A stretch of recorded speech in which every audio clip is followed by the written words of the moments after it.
Doctor Ram Manohar Lohia आयुर्विज्ञान संस्थान के स्थापना दिवस पर सीएम योगी ने विशेषज्ञों को किया सम्मानित। सुप्रभात टाइम्स की अब मैं रिपोर्ट। उत्कृष्ट योगदान के लिए डायरेक्टर्स अवार्ड ऑफ मेरिट प्राप्त करने वाले संकाय सदस्यों के नाम की घोषणा करूंगा।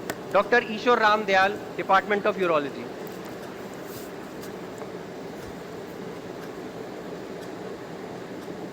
Doctor Mamta Harjai, department of anaesthesia.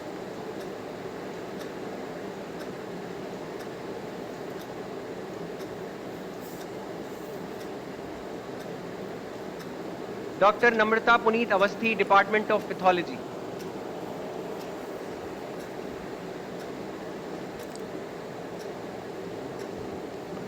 Doctor Navveer Pasricha, department of anatomy.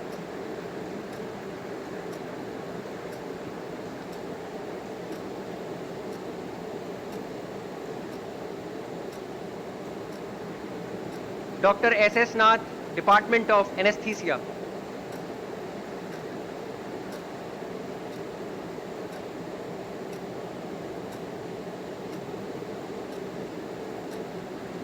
Doctor Manish Raj Kulshreshtha, department of biochemistry.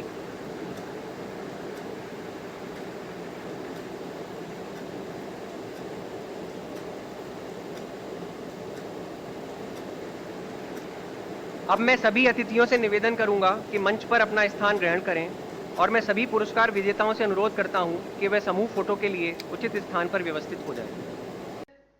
आपके संस्थान ने अच्छी प्रगति इसलिए भी हासिल की है। आयुर्विज्ञान संस्थान 5 वर्ष में, डॉक्टर राम मनोहर लोहिया आयुर्विज्ञान संस्थान 5 वर्ष में प्रदेश के अंदर जो हमारे 3 टॉप के चिकित्सा संस्थान है, जिसमें केजीएमयू 110 वर्ष की अपनी आयु पूरी कर चुका है, तो स्वाभाविक रूप से वह तो आगे रहेगा ही रहेगा। एसजीपीजीआई वह भी कमोवेश 4 दशक पुराना है, लेकिन आप लोग 5 वर्ष में या 19 वर्ष में एक लंबी छलांग लगा करके प्रदेश के अंदर 25 करोड़ की आबादी में आपने नंबर 3 के स्थान के साथ तीसरे 3 टॉप के जो संस्थान है, टॉप 3 में हम अपने आप को स्थापित कर चुके हैं। लेंगे देश और दुनिया के अंदर जो अच्छा हो रहा है उसको तो हमें लेना ही लेना है, लेकिन हम भी अपने तरफ से कुछ करना प्रारंभ करें। देखिए, मुझे बहुत अच्छा लगा, इधर लोगों ने उस दिशा में कार्य करना प्रारंभ किया। अभी मुझे पिछले दिनों आईआईटी कानपुर में जाने का अवसर प्राप्त हुआ था। उन्होंने मेडटेक पर एक सेंटर ऑफ एक्सीलेंस को वहां पे विकसित करना शुरू किया है। अब आईआईटी कानपुर उस पे काम कर रहा है। अगर हम भी किसी अच्छे तकनीकी संस्थान के साथ मिल करके इस दिशा में कार्य करना प्रारंभ करेंगे, हम भी काम करना प्रारंभ करेंगे, हम बहुत कुछ दे सकते हैं, क्योंकि मेडिकल डिवाइस के फील्ड में बहुत संभावना है। फार्मा पार्क में बेहतरीन संभावनाएं हैं, बेहतरीन संभावनाएं उत्तर प्रदेश के अंदर मौजूद है। और Uttar Pradesh medical device park Gautam Buddh Nagar जनपद में यमुना अथॉरिटी के पास कार्य हमारा प्रारंभ हो चुका है।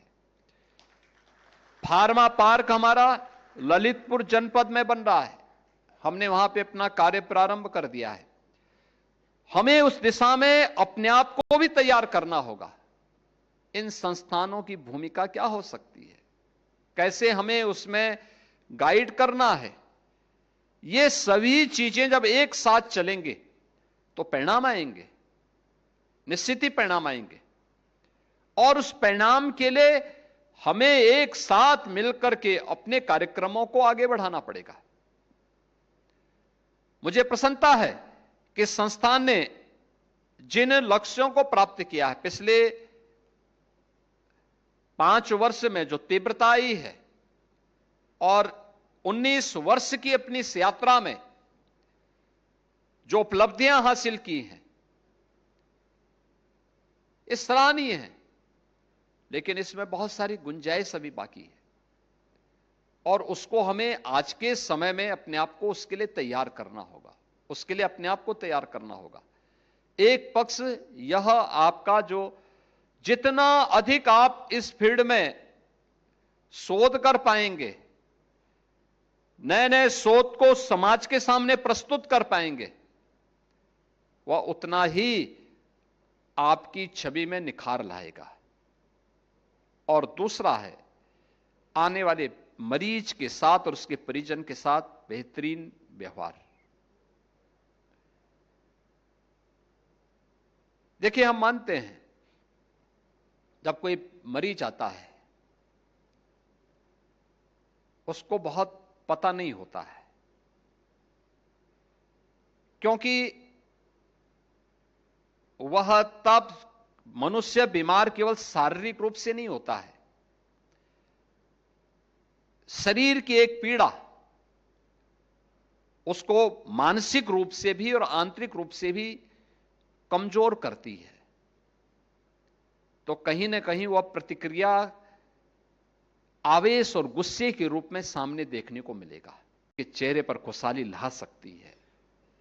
यह उदाहरण है और उस उदाहरण का केंद्र बिंदु स्वास्थ्य विभाग बना था। नेतृत्व स्वास्थ्य विभाग ने दिया था, नोडल विभाग हमने स्वास्थ्य विभाग को बनाया था कि हम सबको इसके लिए तैयार करना है। सभी लोग मिलकर के एक साथ फोकस्ड कार्रवाई हुई। परिणाम क्या था? रिजल्ट हमारे हाथों में था।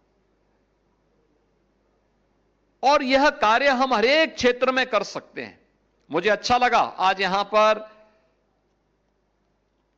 संस्थान ने एडवांस्ड न्यूरो साइंसेस सेंटर के भवन का भी और यहां पर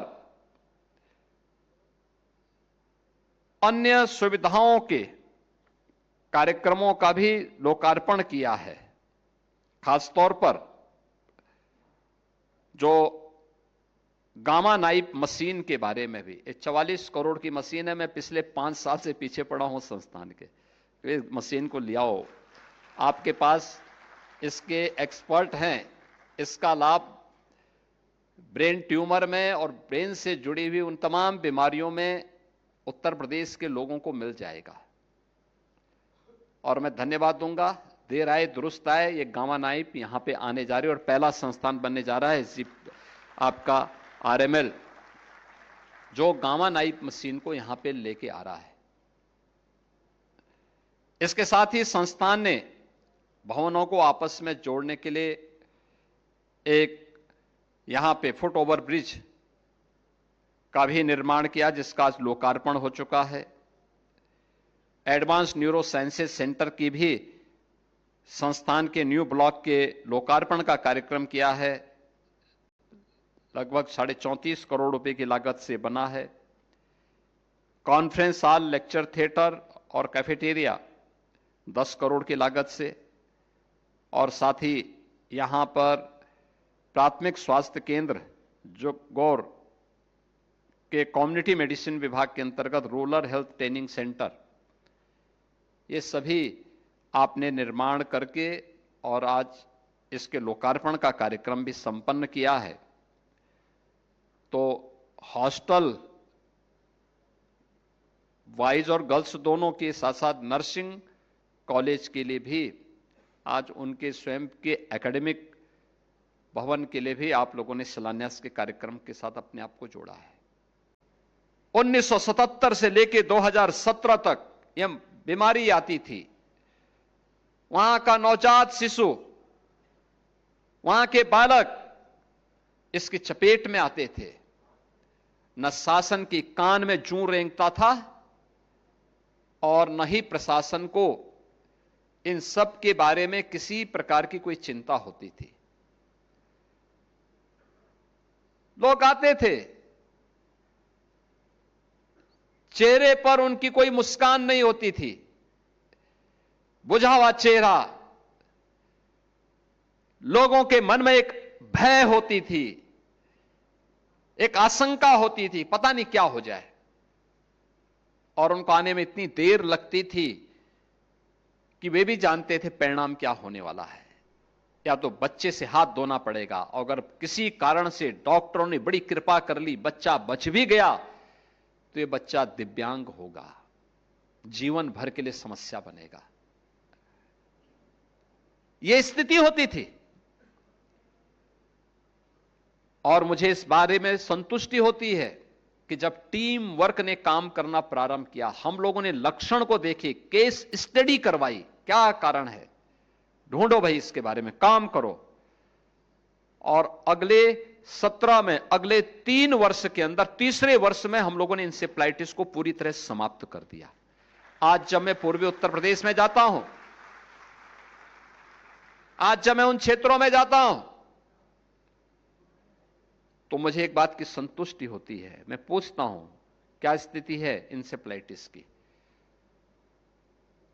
तो मुझे संस्थान से भी जानकारी मिलती है, पब्लिक से भी जानकारी मिलती है कि बीमारी नहीं है, बीमारी समाप्त। ये अन्य क्षेत्रों में भी हो सकता है, अन्य मामलों में भी हम कर सकते हैं। हमने सावधानी बरती, स्वास्थ्य केंद्रों को भी ठीक किया, मेडिकल कॉलेजेस को भी ठीक किए।